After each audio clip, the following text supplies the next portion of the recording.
Ta lumière brille au milieu de nos ténèbres.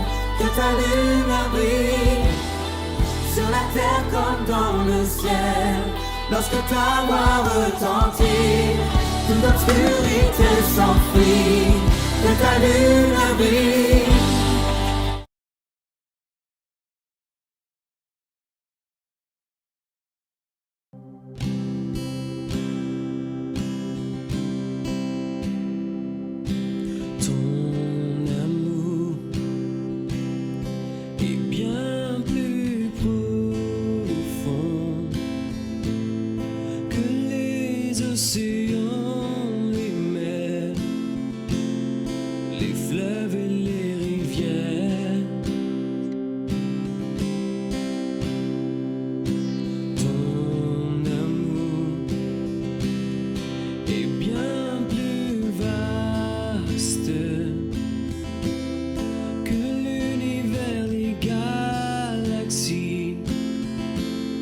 Au-dessus de la terre,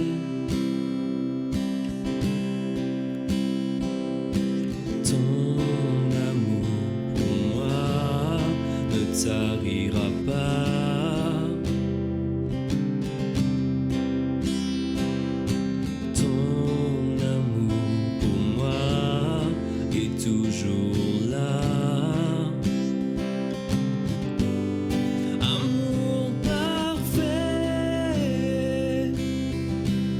Si grand, si vrai,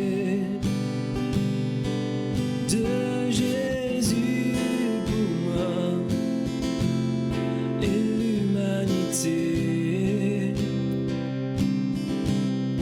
Amour parfait, si grand, si vrai, de Jésus.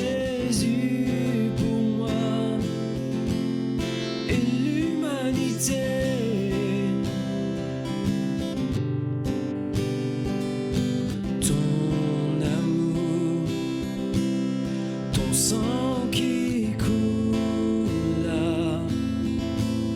sur cette croix infâme, ta vie donnée pour moi. Tu nous as aimés d'un amour parfait. Tu nous as sauvés pour l'éternité. Amour parfait, si grand, si vrai, de Jésus pour moi et l'humanité.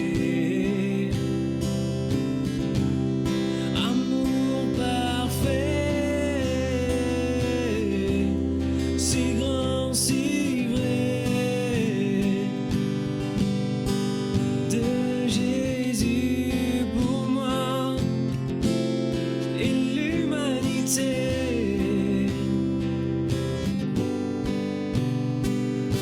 Ton amour est tout puissant, ton amour est bienfaisant, ton amour est véritable, ton amour est insondable, ton amour incomparable, ton amour inébranlable, ton amour intarissable, ton amour inépuisable. Ton amour est tout puissant, ton amour est bienfaisant, ton amour est véritable, ton amour est insondable, ton amour incomparable, ton amour inébranlable, ton amour intarissable, ton amour inépuisable. Oh, oh, oh, oh, oh, oh,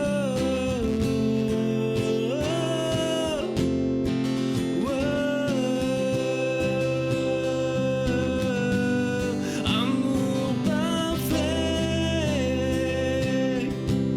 si grand, si vrai,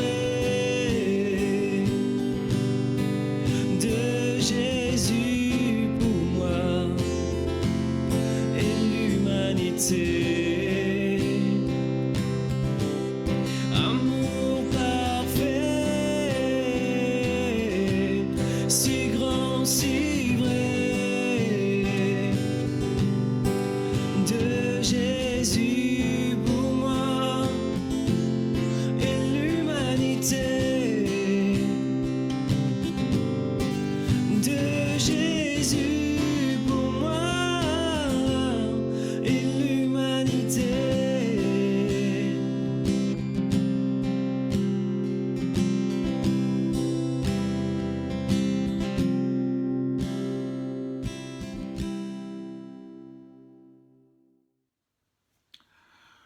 Bonjour et bienvenue.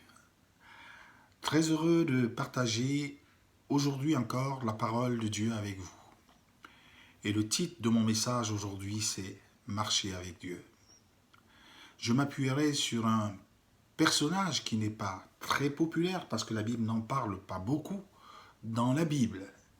Et à ma connaissance, on parle de lui uniquement dans 3 livres de la Bible, dans le livre de la Genèse, dans l'Épître aux Hébreux et dans le livre de Jude. Aujourd'hui, lorsque j'ai discuté avec un pasteur et je lui disais ce soir, je vais parler d'Hénoch, il m'a dit, je vais t'avouer une chose, en 40 ans de ministère pastoral, je n'ai jamais prêché sur cet homme. Et il rajoutait, la Bible ne dit pas beaucoup de choses de lui.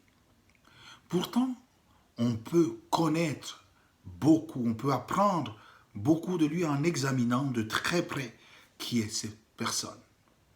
D'ailleurs, il a une caractéristique qu'il ne partage qu'avec une autre personne dans la Bible, c'est Élie. C'est que lui, comme Élie, ne sont jamais passés par le sort de tous les hommes, à savoir la mort. Ils ont été directement enlevés par Dieu. Qu'est-ce qui caractérise cet homme? Pour le savoir, je vous invite à lire avec moi les 3 textes qui, à ma connaissance, parlent de lui. Je commencerai par le livre de la Genèse et nous irons au chapitre 5 et nous lirons les versets 18, 21 et 24 à 24. Voilà ce qu'il est dit de lui. Verset 18, à l'âge de 162 ans, Jéred eut pour fils Hénoch. Il est question de sa naissance ici et nous savons qui est son père. À l'âge de 65 ans, Hénoch eut pour fils Métouchéla. Hénoch marcha avec Dieu 300 ans. Après la naissance de Métouchéla, il eut des fils et des filles. Hénoch vécut en tout 365 ans. Hénoch marcha avec Dieu, puis il ne fut plus là parce que Dieu l'avait pris. Lorsque je lis Dieu l'avait pris, je pense que tout homme comprendrait ici qu'il est mort. Et d'ailleurs, ceux qui peuvent lire les versets qui précédaient ce qu'on vient de lire, il est question de plusieurs personnes. On parle de leur naissance, de leur vie et de leur mort. Mais ici, un autre terme est utilisé. On dit « Dieu l'avait pris ». Alors, quand il est dit « Dieu l'avait pris », est-ce qu'il est mort ou est-ce qu'il n'est pas mort? En lisant dans le livre de l'Épître aux Hébreux, on découvre une chose excellente. C'est qu'il nous est dit « Non, Dieu l'a enlevé, il n'est pas mort ». Hébreux 11, versets 5 à 6. La Bible nous dit « C'est à cause de sa foi qu'Hénoch a été enlevé pour échapper à la mort, et on ne l'a plus retrouvé parce que Dieu l'avait enlevé. Avant d'être enlevé, il avait en effet reçu le témoignage qu'il était agréable à Dieu. Or, sans la foi, il est impossible d'être agréable à Dieu, car il faut que celui qui s'approche de Dieu croit que Dieu existe et qu'il récompense ceux qui le cherchent. Je pense que Hénoch savait que Dieu existait et Hénoch savait que Dieu récompense ceux qui le cherchent. Et je parlerai du 3e texte qui parle de lui. Et là, on voit que là, il est en activité pour Dieu. C'est aussi pour eux qu'Enoch, le septième depuis Adam, a prophétisé en ces termes. Voici que le Seigneur est venu avec des saintes troupes pour exercer un jugement contre tous et pour faire rendre compte à tous les impies qui sont parmi eux de tous les actes d'impiété qu'ils ont commis et de toutes les paroles dures qu'en pécheurs impies ils ont prononcées contre Dieu, contre lui. Quelle a été la vie de cet homme?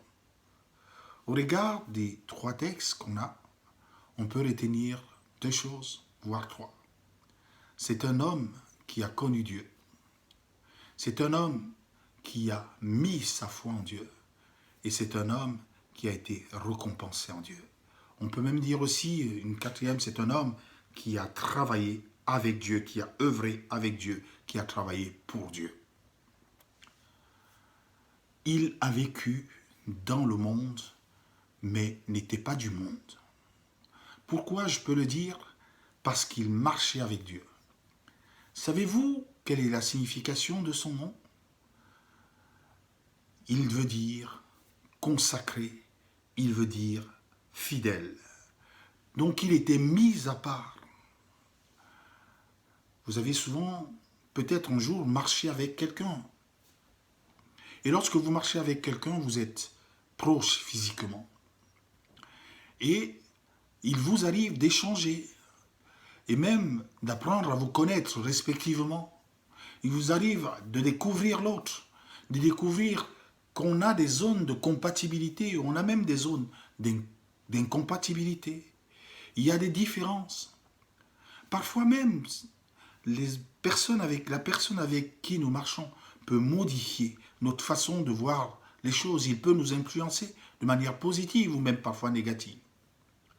Nous avons rencontré, je suis sûr, un jour dans notre vie, un couple où les deux se ressemblaient tellement qu'on aurait dit des frères, tellement ils ont vécu ensemble, au point de commencer à se ressembler. Je ne sais pas si vous avez vu des couples comme ça, mais moi j'en ai vu. Et lorsque vous admirez quelqu'un, et que vous marchez avec lui, et que vous êtes à son compagnie, vous voulez parfois apprendre de lui, profiter de son expérience, progresser. C'est ce que j'ai fait par exemple avec mon père. Et lui, ici, il nous est dit qu'il marchait avec Dieu.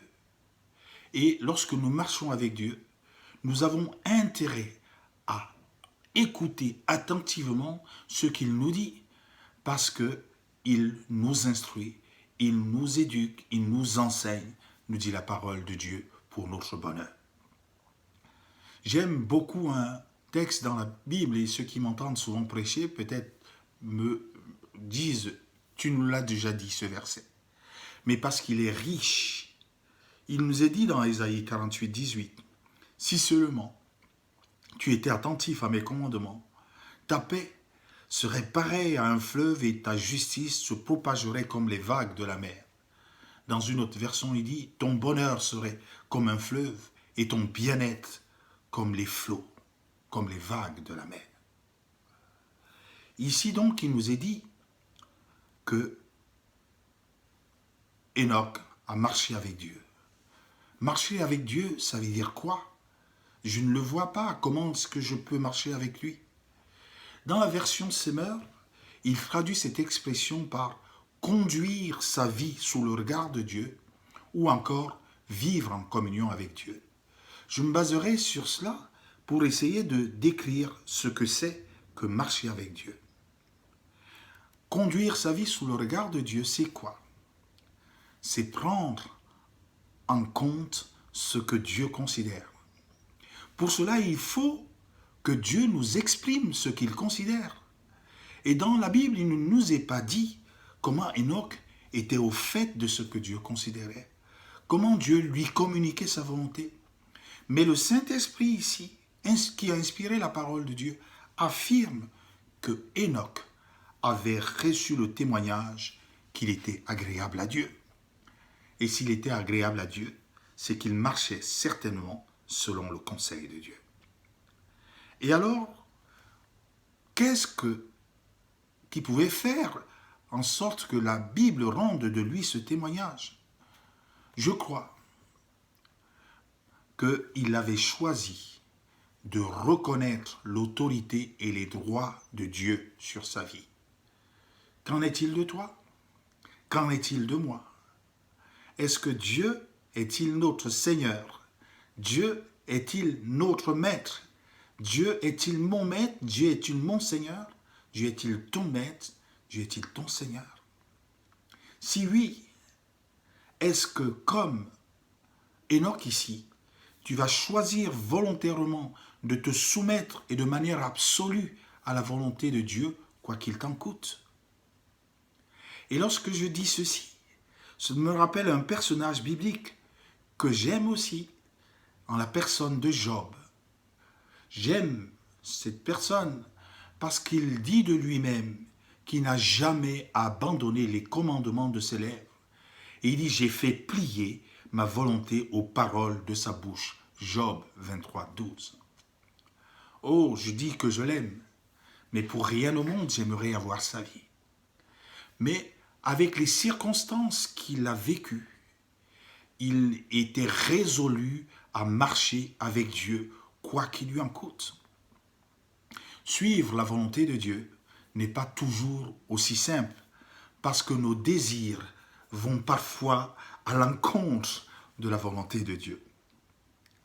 J'entendais tout récemment le témoignage d'un pasteur.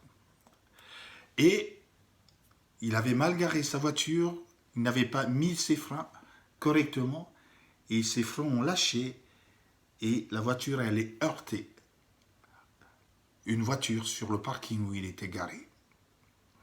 De sa fenêtre, il a tout observé, et il est descendu pour voir ce qui s'est passé exactement. Et vous savez ce qu'il a vu? Sa voiture avait cabossé la voiture d'un inconnu. Et le réflexe qu'il a eu, nous dit-il, c'est qu'il a regardé à gauche, à droite, pour voir si quelqu'un ne l'avait pas vu. Et la tentation était grande de partir, d'enlever sa voiture, peut-être même de la garer très loin, ni vu, ni connu, pas vu, pas pris. Mais cet homme craignait Dieu. Et dans son cœur, faire cela n'aurait pas honoré son Dieu. Alors, il se dit, je vais honorer mon Dieu. Il prend une feuille, il écrit son numéro, et il dit que ma voiture a heurté la vôtre, vous pouvez m'appeler à ce numéro. Alors celui dont la voiture a été abîmée a vu cela, il était étonné, il a demandé, mais il s'est demandé certainement que c'est une blague. Est-ce qu'il existe encore des hommes de cette nature? Quand il a appelé, il a eu le pasteur au bout de la ligne et qui a avoué ce qui s'est passé et qui était prêt à faire une réparation. Je me rappelle, pour ma propre expérience, j'avais fait des courses. Dans un magasin, j'étais avec mon épouse. Et les choses se sont très mal passées avec la caissière. Il se trouve qu'on a payé nos courses, on est rentré à la maison et lorsque ma femme examinait les courses, elle a vu que dans notre discussion, la caissière avait passé des produits sans les facturer. On était là devant un dilemme. Tantôt, il y a une partie de nous qui disait c'est très bien fait pour elle, et elle n'avait qu'à ne pas nous embrouiller, on n'aurait pas eu ce genre de choses. Mais une autre partie en nous disait, vous craignez Dieu, et rien de tout ce qui est volé ne peut avoir droit de cité dans votre maison. Je me suis levé, je suis rentré dans le magasin, j'ai expliqué ça à cette dame qui m'a dit, mais ça, je n'ai jamais vu ça. Mais pourquoi vous l'avez ramené? Il était déjà chez vous. Voyez, ça, c'était des comportements différents. Pourquoi? Parce que la crainte de Dieu habitait en nous. Pour toi, peut-être, tu as été abusé par un homme qui avait une autorité sur toi et qui a abusé de son autorité pour te faire du mal. Et un jour, tu t'es peut-être retrouvé en position de force, position où tu pouvais prendre toute ta revanche parce que tu avais les pouvoirs de le faire. Est-ce que tu l'as fait? Ou tu t'es souvenu que Dieu est ton Père et que tu dois vivre en conformité avec ce qu'il te demande.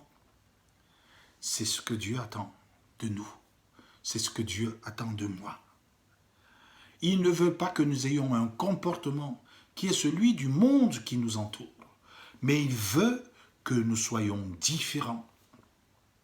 Parce qu'un jour, nous l'avons choisi et nous avons dit qu'il est notre Seigneur et qu'il est notre Maître, qu'il est notre Sauveur et notre Seigneur.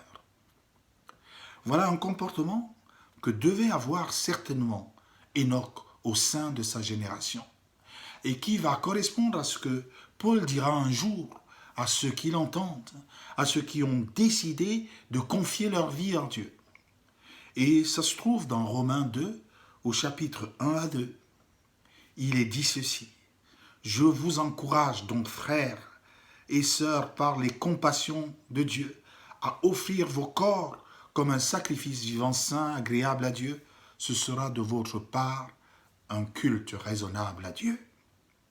Ne vous conformez pas au monde actuel, mais soyez transformés par le renouvellement de l'intelligence afin de discerner quelle est la volonté de Dieu, ce qui est bon, ce qui est agréable et parfait. » Voilà un exemple de quelqu'un qui marche avec Dieu.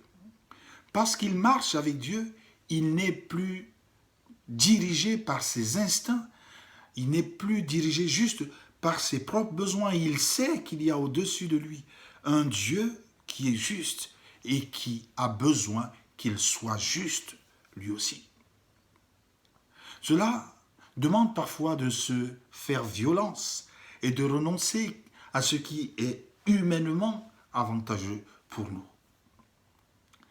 Il faut pour cela être conscient de ce que Dieu a fait dans nos vies, être conscient de la grâce de Dieu. Dans l'épître de Paul à Tite, il nous est dit au chapitre 2 et au verset 11 à 12, « En effet, la grâce de Dieu, source de salut pour tous les hommes, a été révélée. Elle nous enseigne, elle t'enseigne, elle m'enseigne à renoncer à un mode de vie impie et aux convoitises de ce monde et à vivre dans le temps présent conformément à la sagesse et à la justice et à la piété. » Oui, lorsqu'on marche avec Dieu, on renonce à soi-même pour vivre comme Dieu nous invite à le faire. L'apôtre Paul, pour le citer encore, va dire ici « J'ai été crucifié » dans Galates 2:20 avec Christ, et ce n'est plus moi qui vis, c'est Christ qui vit en moi. Et ce que je vis maintenant dans mon corps, je le vis dans la foi au Fils qui m'a aimé et qui s'est donné lui-même pour moi. Non plus ma volonté, mais celle de Dieu. Et c'est ce à quoi Jésus nous invite, c'est ce à quoi la Bible nous invite à faire, à renoncer désormais à notre volonté et à faire celle de Dieu. Nous avons même en Jésus un exemple parfait dans ce sens-là. Il va renoncer à ce qui est sa propre volonté pour faire celle de Dieu. Dans Jean 6, au verset 38, il va nous dire en effet, « Je suis descendu du ciel non pas pour faire ma volonté, mais celle de celui qui m'a envoyé. » Et nous connaissons tous aussi le moment où il se trouve devant la croix, devant cette coupe amère qu'il doit boire pour toi et moi, affronter la croix, où il allait porter la totalité de nos péchés. Et sa volonté, en tant qu'homme incarné, c'est en tant qu'homme, en tout cas dans son incarnation en tant qu'homme, il voulait fuir ce moment. Mais il avait choisi de faire la volonté de Dieu. Il va dire, non pas ma volonté, mais la tienne. Voilà ce que c'est que marcher avec Dieu. Dans une des définitions que Alfred Cohen donnait dans la Bible du Semeur, il disait aussi, c'est vivre en communion avec Dieu. Et qu'est-ce que cela veut dire? C'est m'engager, c'est m'accorder avec lui par un engagement. Dans le livre d'Amos, au chapitre 3 et au verset 3, il nous est dit, deux hommes marchent-ils ensemble sans s'être concertés? Ceci est impossible. Sinon, on ira dans des directions différentes. Est-ce que, lorsque je me suis engagé avec Dieu, je me suis accordé avec lui? Je peux vous dire, et dans ma marche chrétienne, il y a beaucoup de choses où, humainement, je n'étais pas d'accord avec Dieu. Et tout mon corps, tout mon esprit, tout en moi criait, mais non, tu ne peux pas faire ça. Mais c'était ce que Dieu, pourtant, me réclamait. Et là, c'est là où il faut penser à ce que Job dit. Il dit, j'ai fait plier ma volonté aux paroles de sa bouche. Est-ce qu'il faut le faire pour un temps? Nous voyons qu'avec Enoch, ce ne fut pas un engagement d'un jour, ce ne fut pas un engagement de 2 jours, ce fut un engagement constant, un engagement persévérant, un engagement sur des années et des années. Ici, il est question de 300 ans. Est-ce que dans mon engagement avec Dieu, je suis sérieux? Ma prière, et j'espère que vous la faites avec moi, c'est que Dieu me donne la force suffisante pour rester engagé avec lui. Mais la bonne nouvelle, c'est qu'il me l'a déjà donné. C'est à moi de m'en saisir. Il dit, aucune épreuve ne vous est survenue qui n'ait été humaine. Et Dieu qui est fidèle ne permettra pas que vous soyez éprouvés au-delà de vos forces. Mais avec l'épreuve, il vous donnera le moyen d'en sortir. Je veux aussi voir dans la vie d'Enoch peut-être une recherche et un partage de l'intimité avec Dieu. Parce que Dieu ne peut nous parler que si nous sommes dans son intimité. De la même manière que je vous disais tout à l'heure que lorsqu'on marche avec quelqu'un, on parle, on est proche physiquement de lui. De la même manière, Dieu veut que nous soyons proches de lui. Ne dit-il pas, lorsque tu veux prier, entre dans la chambre, parle à ton Père Céleste qui voit dans le lieu secret. Je pense qu'Enoch était dans le secret avec Dieu. Pourquoi? Parce qu'on voit Dieu à un moment donné, et là on le trouve dans le livre de Jude, qu'on a lu tout à l'heure, lui parler, lui communiquer un message pour ses contemporains. Il vivait différemment de ses contemporains. Dieu pouvait mettre dans sa bouche un message d'avertissement pour ses contemporains. Et voilà ce que Dieu va dire. Il dit, c'est aussi pour les contemporains d'Enoch, le 7e depuis Adam, que Enoch a prophétisé en ces termes.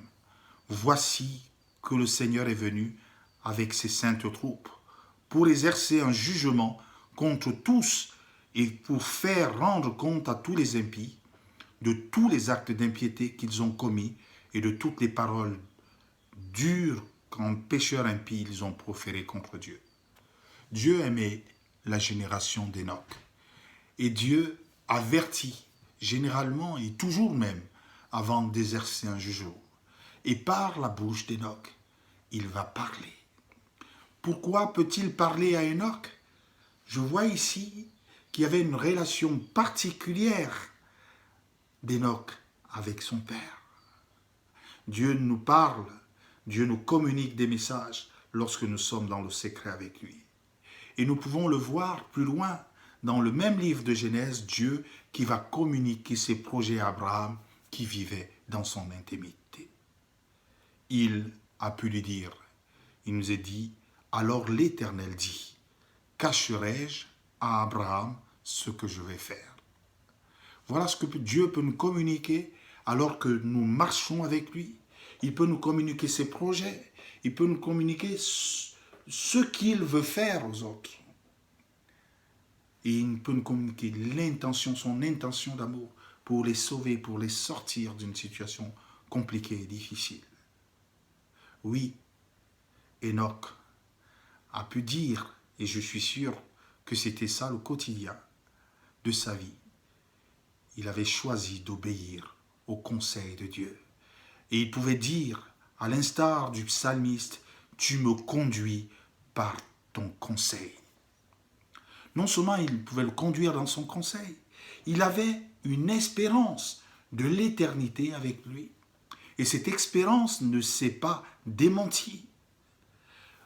Comme le psalmiste, psaume 73, que je viens de lire, le verset 24, et la suite je vais la lire, il dit « Puis tu me prendras dans ta gloire ». N'est-ce pas là notre espérance à nous, qui avons aussi mis notre confiance en Dieu? Parce qu'il vivait dans l'intimité, parce qu'il avait résolu en son cœur de suivre le conseil de Dieu, il avait résolu de plier sa volonté aux paroles de la bouche de Dieu. Dieu lui promettait une espérance dans la gloire. Tout cela lui a valu l'approbation de Dieu au milieu de sa génération perverse et un enlèvement pour la patrie céleste parce qu'il avait placé sa foi en Dieu. Oui, dans tout ce que Dieu peut nous dire, il y a des choses qui peuvent nous choquer, mais est-ce que nous avons confiance? Et c'est ce qui va faire la différence dans la vie d'Enoch. C'est ce qui peut faire la différence dans ta vie comme dans la mienne. Il est dit de lui, c'est à cause de sa foi qu'Enoch a été enlevé pour échapper à la mort. Et on ne l'a plus retrouvé parce que Dieu l'avait enlevé. Avant d'être enlevé, il avait en effet reçu le témoignage qu'il était agréable à Dieu. Waouh! Est-ce que c'est le témoignage que l'Esprit de Dieu nous donne dans notre cœur? Est-ce que nous sommes agréables à Dieu? Ou est-ce que nous mettons tous nos efforts pour être agréables à Dieu? Dieu accompagne nos efforts. Par nous-mêmes, nous ne pouvons rien faire. Comme disait Jésus à ses disciples, sans moi, vous ne pouvez rien faire. Est-ce que nous sommes donc démunis face à cela? Non, puisque Dieu choisit de nous accompagner. J'aime ce personnage d'Enoch parce qu'il a choisi de vivre avec Dieu. Et il me donne, à moi qui choisis aujourd'hui de vivre avec Dieu, la même espérance, puisque Dieu, au travers de Jésus, promet de venir nous chercher. Dans le livre de Jean, au chapitre 14, il nous est dit, « Il y a plusieurs demeures dans la maison de mon Père. Si cela n'était, je vous l'aurais dit, je m'en vais vous préparer une place, afin que là où je suis, vous y serez aussi. » Aujourd'hui, nous pouvons passer par la mort, mais la mort n'est pas une fin. Bien au contraire, elle est un début, une entrée vers notre patrie céleste. J'ai juste envie de te dire une chose que je veux que tu retiennes. Si tu vis maintenant en communion avec Dieu, il voudra t'avoir avec lui, auprès de lui, pour toujours. Qui d'autre ai-je au ciel? Et sur la terre, je ne prends de plaisir qu'en toi. Oui, pour mon bonheur, pour moi, mon bonheur, c'est de m'approcher de Dieu. Je place en lui mon refuge, en toi, Seigneur, éternel, afin de raconter tout ce que tu fais. Voilà ce que disait le psalmiste dans le verset 25 et 28 du chapitre 73. Et j'ai envie de te laisser avec ça. Nous avons un Père dans le ciel. Et si nous prenons plaisir avec lui sur la terre, si nous vivons en communion avec lui sur la terre, il voudra nous avoir auprès de lui pour toujours. Alors je veux t'encourager, comme Enoch, à marcher avec Dieu tous les jours que Dieu te donne. Est-ce que le chemin sera semé d'embûches? Il y en aura quelques-uns. Est-ce qu'ils te seront insurmontables? Non, il nous a fait une promesse. Aucune épreuve qui nous est survenue qui n'ait été humaine, et Dieu qui est fidèle ne permettra pas que nous soyons éprouvés au-delà de nos forces. Alors, veux-tu marcher avec Dieu? Il y a une récompense à la fin. Il dit, Sans la foi, il est impossible de lui être agréable. Est-ce que tu veux être agréable à ton Dieu? Et si tu choisis dans sa fidélité, il sera avec toi tous les jours. Il sera avec toi tous les jours. Et au terme de ton voyage, il te récompensera. Alors, marche avec ton Dieu. Que Dieu te bénisse.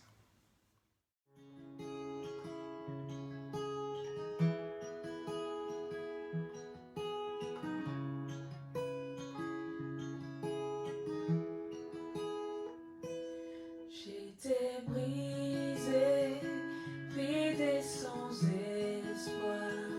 Ta grâce m'a trouvé, m'a restauré.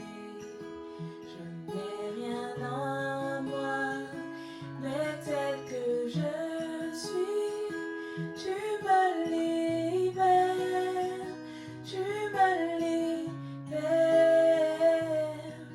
Grâce infinie de notre Dieu qui un jour m'a sauvé. J'allais errant de lieu en lieu quand tu m'as retrouvé. Et maintenant je vois. Je vois l'amour, la grâce dans tes yeux, donnant ta vie pour moi, me ramenant de la mort à la vie.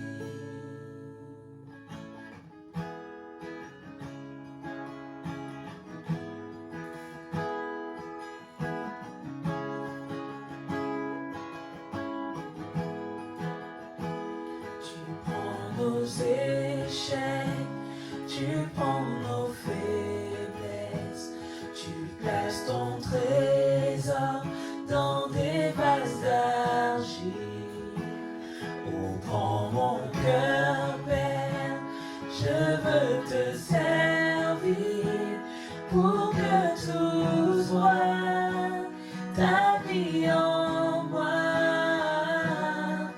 Grâce infinie de notre Dieu qui un jour m'a sauvé. J'allais errant de lieu en lieu quand tu m'as retrouvé. Et maintenant je vois. Je vois l'amour, la grâce dans tes yeux, donnant ta vie pour moi, me ramenant de la mort à la vie.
ta vie.